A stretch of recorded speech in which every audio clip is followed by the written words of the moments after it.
Hello hi everyone, मैं Sangeeta expert में आप सबका स्वागत करती हूँ। आज का हमारा टॉपिक है संसाधनों की विशेषताएं। ये संसाधनों का टॉपिक है, हमने पहले शुरू किया था। आपको गृह प्रबंध पढ़ाने से पहले मैंने संसाधनों के बारे में आप लोगों को जानकारी दी थी कि संसाधन क्या होते हैं, संसाधन कितने प्रकार के होते हैं। तो इसके बारे में आगे की चर्चा करते हैं। इसको भी मैंने 2 बार तैयार कर लिया, तो किसी कारणवश इस वीडियो में गड़बड़ होने की वजह से आज मैं ये दोबारा इस वीडियो को बना रही हूँ। तो सबसे पहले तो हमने संसाधनों का एक्सप्लेन देखना है कि संसाधन हमारे 2 प्रकार के होते हैं, एक तो मानवीय संसाधन और एक हमारे गैर मानवीय संसाधन।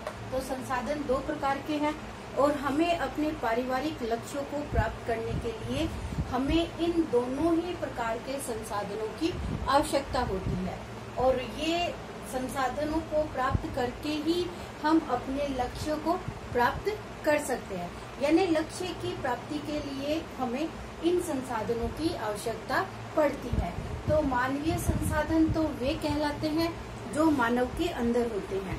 जैसे मैंने आप लोगों को बताया था कि रुचि, ज्ञान, कौशल, अभिवृत्ति, ये सब क्या है, व्यक्ति के मानवीय संसाधन है। इन मानवीय संसाधनों को हम छू नहीं सकते हैं, इनको देख नहीं सकते हैं, तो ये इनकी कुछ ऐसी विशेषताएं हैं, इनको हम चुरा भी नहीं सकते हैं। जबकि अमानवीय संसाधन है, उनको हम देख सकते हैं, छू सकते हैं और उनको हम चुरा भी सकते हैं। तो ये 2 प्रकार के संसाधन है। इन अमानवीय संसाधनों को हम भौतिक संसाधन भी कह सकते हैं, भौतिक संसाधन भी होता है।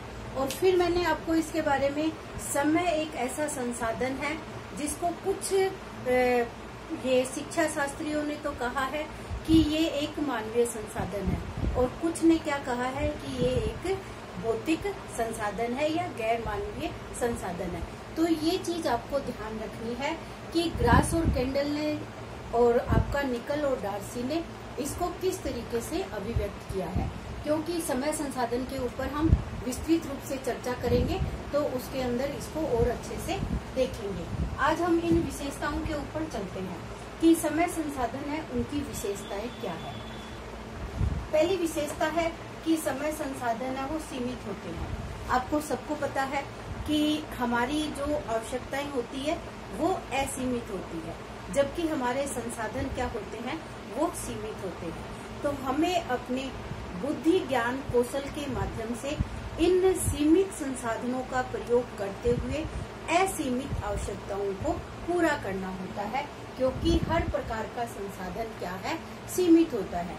यही हम क्या पढ़ेंगे, कार्य सरलीकरण के अंतर्गत देखेंगे कि कम संसाधनों का व्यय करते हुए हमें अपने अधिकतम लक्ष्य को किस तरीके से कार्य को सरल करके हम पहुंच सकते हैं। दूसरा संसाधन की जो विशेषताएं हैं कि ये सभी संसाधन क्या होते हैं, उपयोगी माने गए हैं। तो ये भी एक इसकी दूसरी विशेषता है, क्योंकि बिना उपयोग के कोई भी संसाधन नहीं होता और हर संसाधन का उपयोग हम किसी न किसी आवश्यकता की पूर्ति के लिए करते हैं, चाहे वे मानवीय संसाधन हो और चाहे वे गैर मानवीय संसाधन हो। तो ये आपको सबको पता है कि बिना उपयोग के ये मार्कर के भी 10 प्रयोग है। आप किसी भी तरीके की छोटी से छोटी चीज देखो तो वो सब हमारे लिए क्या होती है, समय समय पर उनकी उपयोगिता का ज्ञान हमें होता है। कुछ समय के लिए कुछ वस्तुएं हो सकती है जो हम ये कहें कि ये हमारे लिए काम आने वाली नहीं है, लेकिन कुछ समय के अंतराल के बाद हमें उस चीज की भी आवश्यकता पड़ सकती है। तो सब संसाधन क्या होते हैं, हमारे लिए उपयोगी माने गए हैं। फिर है साधन विकसित किए जा सकते हैं। ये भी आपको सब पता है कि हमारे पास कुछ, जब मानव का जन्म होता है तो वो क्या आता है, वो असामाजिक प्राणी होता है, न सामाजिक होता है और न वो असामाजिक। उसको किसी भी चीज का ज्ञान नहीं होता, कोई भी उसकी आवश्यकता नहीं होती। लेकिन जैसे ही वह जन्म लेता है उसकी आवश्यकताएं बढ़ती जाती हैं और उसकी आवश्यकताओं को हम क्या करते हैं, विकसित करते हैं। वो अपने साथ थोड़ी ना लेके आता है कोई भी आवश्यकता, लेकिन जैसे जैसे हमें चीजों की आवश्यकता होती है तो हमें उनके लिए प्रयास करना पड़ता है उन आवश्यकताओं को प्राप्त करने के लिए। तो साधन क्या किए जाते हैं, विकसित किए जाते हैं।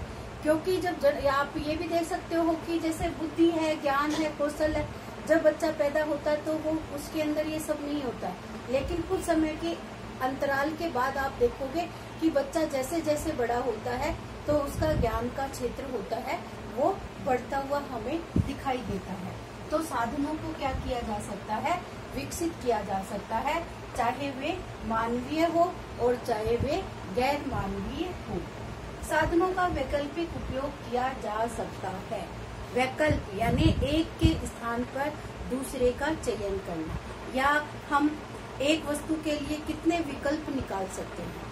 जैसे उदाहरण लो, आप एक कामकाजी महिला हो और आज आप खाना बनाने के लिए उपस्थित नहीं हो सकती हो सकता है आपके ऑफिस में कोई काम वगैरह आ जाए, तो आप क्या करोगे, उसकी जगह आप रेडीमेड खाने का ऑर्डर दोगे और बना बनाया खाना है वो आप अपने घर के अंदर उसका यूज करोगे। तो कहने का मतलब है कि विकल्प है हमारे पास, उन विकल्पों के माध्यम से हम अपनी आवश्यकताओं को उस समय के अंतराल हम पूरा कर सकते हैं। तो साधनों का वैकल्पिक उपयोग है वो किया जाना संभव है, ये बताया गया है। साधनों का वैकल्पिक उपयोग होता है। अब इसमें दोनों में क्या है, थोड़ा ही अंतर है। इसमें तो क्या कहा गया है कि साधनों का वैकल्पिक उपयोग किया जा सकता है, यानी एक जगह एक वस्तु की जगह हम दूसरी वस्तु को उपयोग में ले सकते हैं। जबकि इसमें क्या कहा गया है कि साधनों का वैकल्पिक उपयोग होता है। इसमें आपको ये कन्फर्म कहा गया है कि साधनों का वैकल्पिक उपयोग होता है। मैंने एक जैसे धन का उदाहरण लेके यहाँ पे आप लोगों को बता रही हूँ कि जैसे धन है, तो धन को आप, जब आपके पास धन है तो आप उससे अपनी किसी भी तरीके की रोटी कपड़ा मकान को प्राप्त करने के लिए क्या कर सकते हो, साधनों को अपने आप जुटा सकते हो।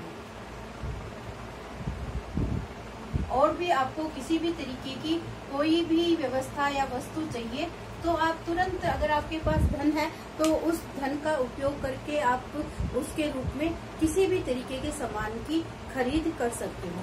तो कहा क्या है कि साधनों का वैकल्पिक उपयोग होता है, यानी एक के अगर हमारे पास धन है तो हम किसी भी तरीके की आवश्यकताओं को आसानी से पूरा कर सकते हैं। अगर हमारे पास ज्ञान है तो उस ज्ञान का उपयोग करके हम अपनी आवश्यकताओं को पूरा कर सकते हैं। अगर हमारे पास कौशल है किसी चीज का तो उस कौशल के माध्यम से हम अपने दूसरे संसाधनों को आसानी से प्राप्त कर सकते हैं। तो मतलब वैकल्पिक उपयोग होता है।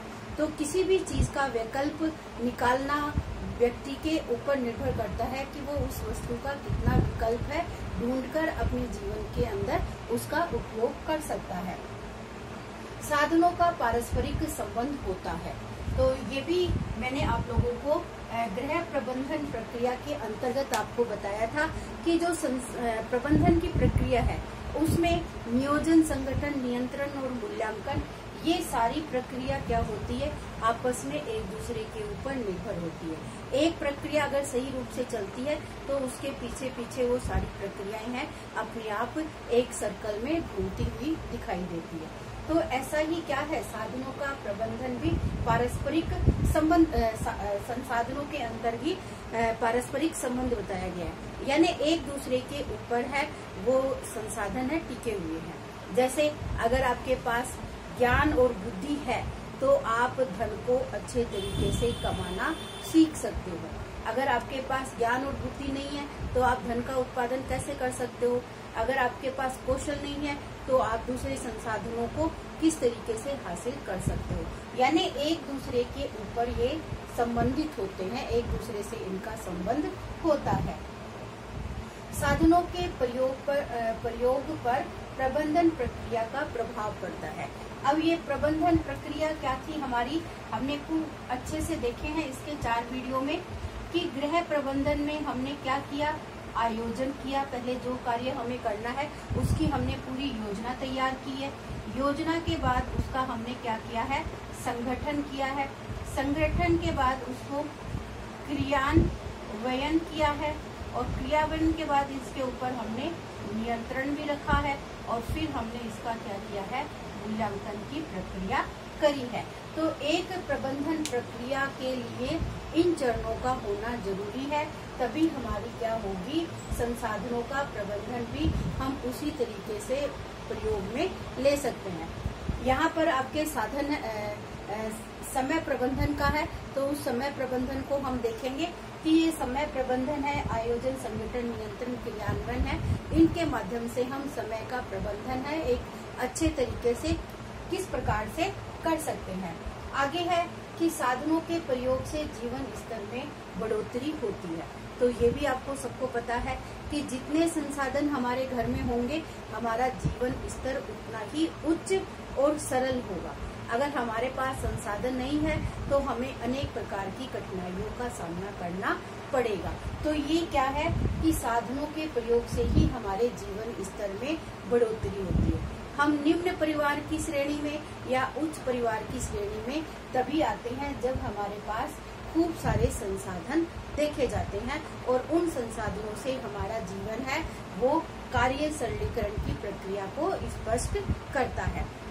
जितने ज्यादा साधन होंगे हमारा कार्य उतना ही आसान हो जाएगा और उतना ही कम समय और शक्ति व्यय करते हुए हम अपनी अधिकतम आवश्यकताओं को पूरा कर सकेंगे। तो इसीलिए जीवन स्तर को बढ़ाने के लिए हमें क्या चाहिए, इन संसाधनों का प्रयोग होना हमारे लिए जरूरी बताया गया है। फिर इसके साथ मैंने लिखा है कि साधनों के उपयोग के कुछ उद्देश्य बताए हैं। मतलब जो हम ये संसाधन यूज कर रहे हैं, इन यूज करने के पीछे हमारा जो उद्देश्य है वो क्या है। तो इनके उद्देश्य है, ये 5 लिखे हैं मैंने।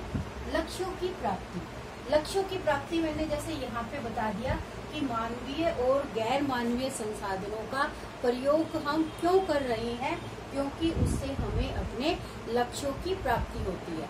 अगर ये संसाधन नहीं होंगे तो हमें अपने लक्ष्यों को प्राप्त करने में कई तरीके की परेशानियों का सामना करना पड़ सकता है। परिवार के सदस्यों का विकास होता है। एक परिवार के पास जितने ज्यादा संसाधन होंगे उससे उसके परिवार का विकास है वो उतना ही अधिक होता है। तो ये भी पारिवारिक संसाधनों का उद्देश्य है कि परिवार के सदस्यों को हमें अगर उच्च स्तर पर लाना है या उनका विकास करना है तो हमारे पास संसाधनों का होना जरूरी होता है। फिर मितव्ययता, जैसा कि मैंने बताया है कि सभी साधन क्या होते हैं, सीमित होते हैं। तो सीमित संसाधनों से ही हमें क्या करनी होती है, अपनी असीमित आवश्यकताओं को हमें पूरा करना होता है। तो ये तभी संभव होगा जब हमें मितव्ययता करनी आएगी। मितव्ययता का मतलब है कम से कम खर्च करते हुए हमें अपने अधिक से अधिक आवश्यकताओं को पूरा करना। तो ये कार्य सरलीकरण में आपको स्पष्ट करूंगी। कार्य सरलीकरण की प्रक्रिया में इसके बाद ही देखती हूँ समय प्रबंधन करवा दूं या ये वाला, तो दोनों ही ये टॉपिक है वो आपस में जुड़े हुए हैं, तो एक दूसरे के ऊपर ये निर्भर करते हैं। तो मितव्ययता आनी चाहिए हमें, तभी हम क्या कर सकेंगे, अपने इन सीमित संसाधनों का उपयोग करते हुए हमारी अधिकतम आवश्यकताओं को हम पूरा कर पाएंगे। फिर है संतुष्टि की इच्छा। हमारी आवश्यकता पूरी होगी जब भी हमें संतुष्टि की प्राप्ति होगी। तो संसाधन हमारे पास है और उन संसाधनों का हमें मितव्ययतापूर्ण प्रयोग करके हमें अपनी संतुष्टि की इच्छा को पूरा करना होगा। इसीलिए इन संसाधनों का उद्देश्य रखा गया है कि हम इनका अपनी आवश्यकता के अनुसार उपयोग करें। फिर है आवश्यकताओं की पूर्ति हेतु। जो भी संसाधन हम प्रयोग कर रहे हैं उनसे हमारी आवश्यकताओं की पूर्ति हो रही है, तो ये भी इन संसाधनों का उद्देश्य है। तो ये 5 उद्देश्य हो गए। लक्ष्यों को प्राप्त करना, परिवार के सदस्यों का विकास करना, मितव्ययतापूर्ण, संतुष्टि और आवश्यकता। तो ये आपकी क्या है, कुछ इस तरीके के बिंदु हैं जिनसे आपको ये क्लियर होता है कि हमारे जो संसाधन हैं उनकी विशेषताएं क्या है और उन विशेषताओं का हमारे जीवन में महत्व क्यों है, क्योंकि उससे हमें मितव्ययी बनने की आदत पड़ती है, अपना जीवन स्तर सुधारने को मिलता है और साथ में हमारी आवश्यकता की पूर्ति और संतुष्टि हमें अनुभव होती है।